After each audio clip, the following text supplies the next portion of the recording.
Sometimes, the people who hurt you the most are the ones you call family. Elizabeth Wilson held the elegant invitation in her hand. The paper was thick and expensive, and the cursive handwriting belonged to her sister, Melanie. Every letter was perfectly formed, just like Melanie's life always seemed to be, flawless, controlled, impressive. Elizabeth stood outside the Four Seasons Hotel in Boston, gently smoothing her light gray silk dress. She glanced at her reflection in the tall glass door. Her makeup was subtle but beautiful, and around her neck was a single pearl necklace. It wasn't flashy, but it meant everything to her. It was a gift she had bought herself when she opened her very first restaurant 10 years ago. This event, the baby shower, was being held at La Maison, a famous restaurant on the hotel's top floor. It was a mix of classic Boston charm and modern luxury. Elizabeth wasn't surprised this place was chosen. Melanie's husband, James Clark, was a well-connected investment banker, and many of his wealthy clients dined here regularly. At the door, a polite receptionist stopped her. "Do you have a reservation, ma'am?" Elizabeth handed her the invitation. "Yes, the Wilson Clark baby shower." The receptionist checked the list, then looked Elizabeth up and down. That look wasn't unfamiliar, it was the kind that silently judged her. Elizabeth could already guess what was written next to her name, the sister who works at a pub. That story was a lie, one her family had created and spread over a decade ago. Inside, the room sparkled. Crystal chandeliers hung from the ceiling, and everything was decorated in soft baby blues and whites. Women in designer dresses floated from table to table, holding champagne flutes, laughing gently, gossiping. It was a picture-perfect upper-class gathering. And in the center of it all stood Melanie, 7 months pregnant and glowing. She wore a designer maternity dress and a diamond necklace, a gift from James. She looked like she belonged on the cover of a lifestyle magazine. Beside her stood their mother, Carol, flawless in makeup and dressed head to toe in luxury brands. She wore her social status like a crown. Carol had worked her way up from being a real estate agent, but now she was obsessed with appearances and social position. She had high expectations for her daughters, ones that Melanie met easily, but Elizabeth had always been the odd one out, the disappointment. Carol never hid her disapproval. "Well, Elizabeth, you came," Carol said, a little surprised and a little annoyed. Her voice had the same cold edge Elizabeth remembered from childhood. Elizabeth hadn't seen much of them over the past 10 years, just the occasional holiday or birthday, and honestly, that was fine with her. Carol and Melanie had moved into an upper-class world of luxury, expensive neighborhoods, country clubs, and image. Elizabeth had chosen something quieter and more meaningful, or so her family believed.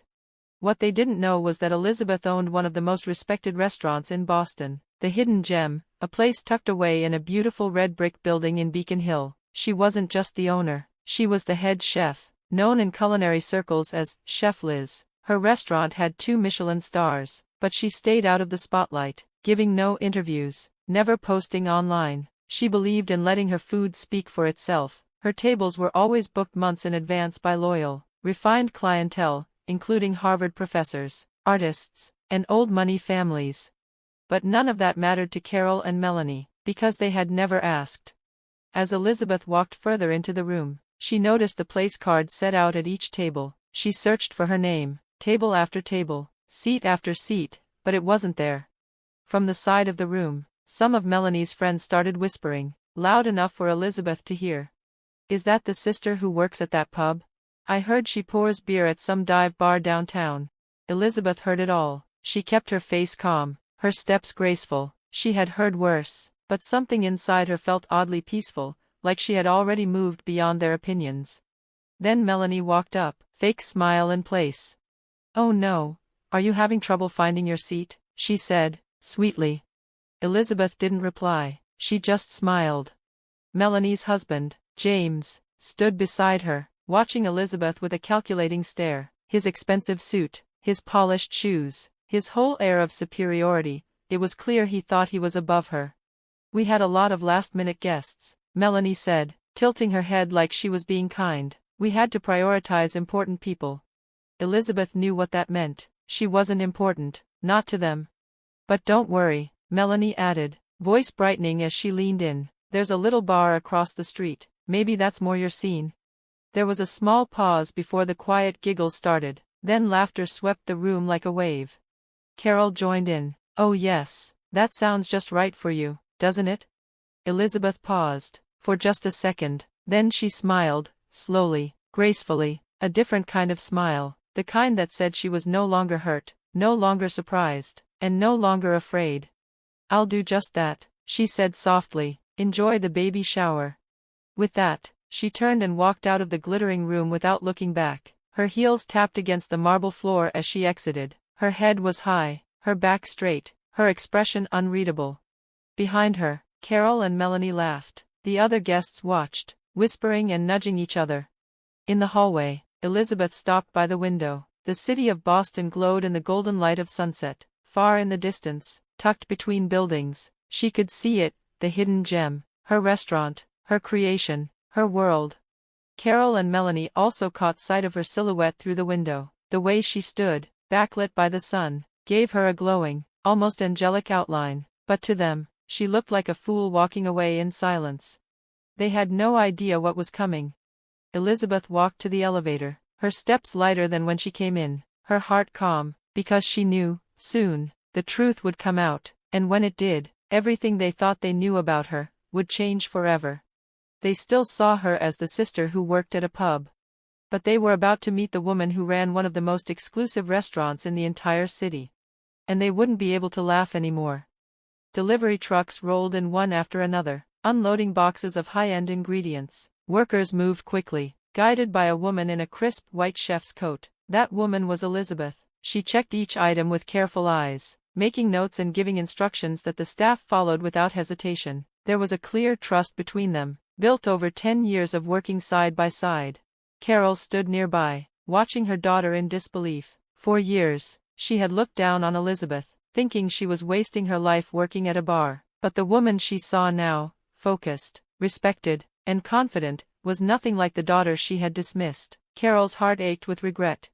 The truth about Elizabeth's success became public 2 weeks after the baby shower. A popular food magazine, Taste of Boston, featured a special article celebrating the 10th anniversary of a restaurant called the Hidden Gem. Right on the cover was Elizabeth's face. She stood tall in her chef's uniform, the headline boldly stating, "The real chef Liz, the genius behind the 2 Michelin-star Hidden Gem." Melanie, who was sitting in a hospital waiting room for a checkup, happened to see the magazine. When she opened it and saw her sister's photo, she nearly dropped it in shock. The article told the whole story. After graduating from Boston University, Elizabeth had moved to France to train in some of the most prestigious kitchens in the world. She worked under a famous chef, Jean-Pierre Duo, and after years of learning, came back to the US to open her own restaurant. From day one, the Hidden Gem had been built on passion and precision. The article described Elizabeth's food as innovative, French techniques combined with local New England ingredients. Her most well-known dish, Landscape of Memories, was a tribute to both her training and her roots. Melanie was so caught up in the story, she forgot all about her doctor's appointment. The article said the restaurant was booked months in advance and that it wasn't open to just anyone. To get in, customers needed a recommendation from someone who had already dined there. It wasn't about being rich, it was about truly appreciating the food. That was Elizabeth's rule. After reading every word, Melanie called her mother in a panic, but Carol had already seen it. She sat on the living room couch, holding the magazine tightly, reading the same lines again and again. She now realized her daughter was far more than they ever imagined. The restaurant was a favorite among Harvard professors, famous writers, and artists. It wasn't just a place to eat, it was a cultural landmark. The final quote from Elizabeth in the article hit hardest. "In cuisine, what matters isn't superficial decoration but essential value, and I want to share that joy only with those who can understand it." It felt like Elizabeth was speaking directly to them. That same evening, James, Carol's son-in-law, was at a meeting at his investment bank. When the chairman asked if the famous chef from the Hidden Gem was really his sister-in-law, James froze. He had spent years pretending Elizabeth worked at a pub, embarrassed by her career. Now, faced with a room of powerful people who couldn't get a reservation at her restaurant, he had no choice but to lie. "I'm not familiar with her work," he mumbled. The silence in the room was thick. Everyone knew what he wasn't saying. Later that night, Carol and Melanie went to the restaurant to see it with their own eyes. They stood outside, peering in through the windows. Inside, the restaurant glowed warmly. Guests in elegant clothes laughed and dined, enjoying Elizabeth's creations. Melanie whispered, What have we done? Carol could barely breathe. All the time she'd looked down on Elizabeth, she now realized they had turned away the very person they wanted to become. The next morning, Carol called the restaurant. "I'd like to make a reservation," she said. A kind voice answered, "I'm sorry, we require a letter of recommendation." I'm Elizabeth Wilson's mother," Carol said, her voice shaking. There was a pause. "Please hold," the receptionist said. A moment later, they returned.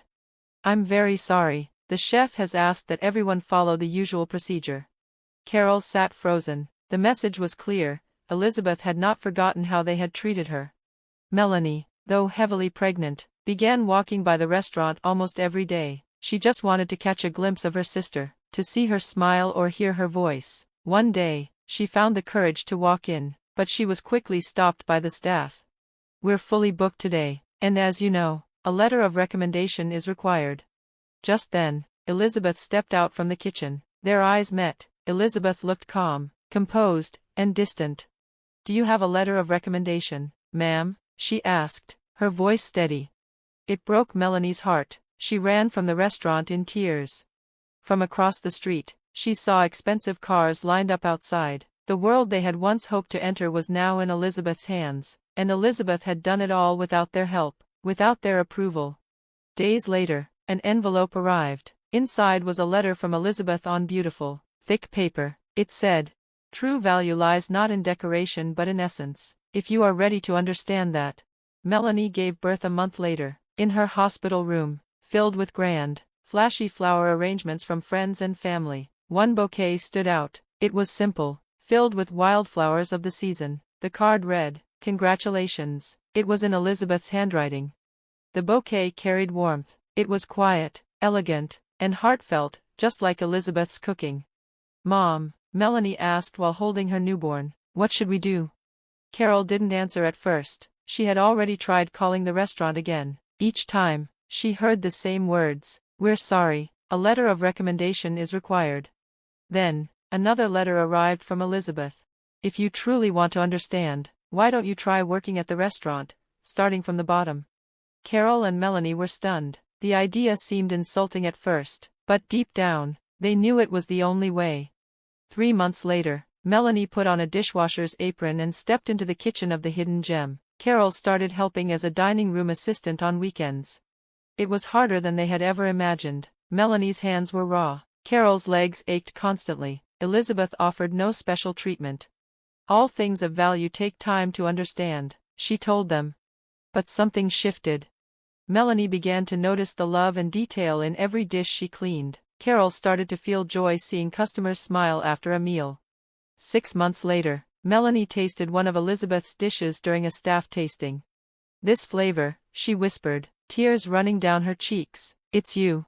After a year, Carol became a full-time server. Melanie started cooking as an apprentice. They no longer chased after money or status. Instead, they were learning to see what truly mattered. Carol began attending therapy to reflect on her past. Melanie threw herself into learning everything she could about food. One evening, after the restaurant closed, Elizabeth called them over.